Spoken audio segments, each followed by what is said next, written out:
Meus queridos, eu gostaria de começar essa nossa caminhada com uma pergunta sincera.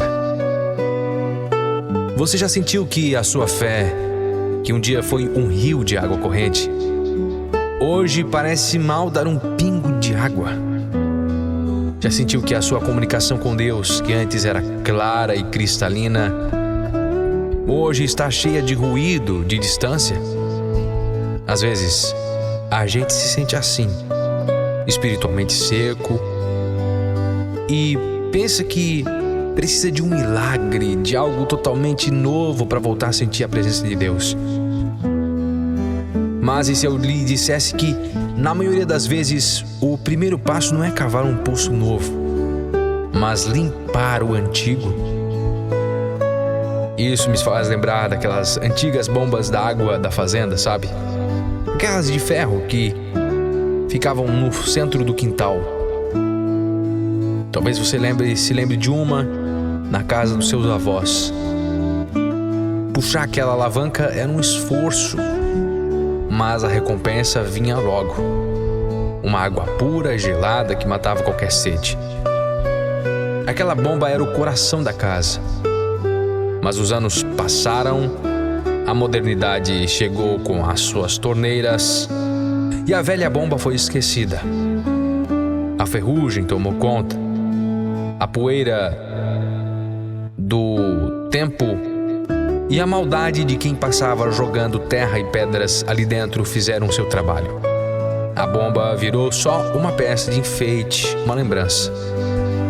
E o mais triste é que o poço, lá no fundo, continuava cheio da mesma água boa. Mas a passagem estava bloqueada pelo entulho. Meus queridos, a nossa vida espiritual é muitas vezes como essa bomba d'água. Na Bíblia, no livro de Gênesis, capítulo 26, lemos a história de Isaac. Ele não foi cavar poços novos em um primeiro momento. Diz a palavra que Isaac tornou a cavar os poços de água que haviam sido cavados nos dias de Abraão, seu pai, porque os filisteus os haviam entulhado depois da morte de Abraão. Os inimigos não secaram a fonte. Eles apenas jogaram terra para impedir o acesso. E o que é o entulho na nossa vida hoje? É a mágoa que não liberamos. É o pecado que não confessamos. São as distrações desse mundo que roubam o nosso tempo com Deus. É o cansaço que nos faz abandonar a oração. Esse entulho vai se acumulando dia após dia, e quando percebemos, a nossa bomba d'água espiritual, aquela que nos conectava à fonte, está enferrujada e bloqueada. E aí vem a boa notícia, a mesma que Isaac descobriu. O poço continua ali, a fonte não secou. A presença de Deus, a sua graça, o seu perdão, tudo isso continua disponível, bem embaixo dos seus pés. O que falta é o trabalho de desentulhar. Isaac não ficou só na saudade do que o pai viveu. Ele pegou as ferramentas e começou a limpar. E hoje, Deus está lhe fazendo o mesmo chamado. Ele quer que você olhe para a sua história e identifique os poços que um dia jorraram vida. Talvez seja o poço do primeiro amor, daquela alegria de ser salvo. Talvez seja o poço da oração diária, que a correria da vida entulhou com a desculpa da falta de tempo. Talvez seja o poço da sensibilidade à voz do Espírito Santo, que foi coberto pela poeira do orgulho. Reflita com sinceridade. O que você precisa desentulhar para que a água de Deus volte a fluir em sua vida? Não se engane, cavar dá trabalho. A primeira água que vai sair dessa sua bomba enferrujada talvez seja suja, barrenta.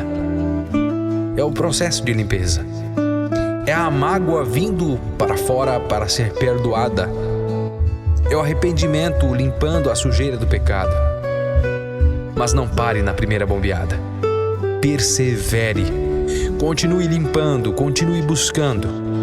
Porque logo abaixo de todo esse entulho, a água viva, pura e cristalina, está esperando para jorrar de novo. Que hoje seja o dia de você identificar o seu poço entulhado. Que o Senhor lhe dê a coragem de Isaac para começar o trabalho de limpeza, sem desculpas, sem adiar mais. Porque a promessa é certa. A fonte está lá e ela anseia por fluir através de você mais uma vez.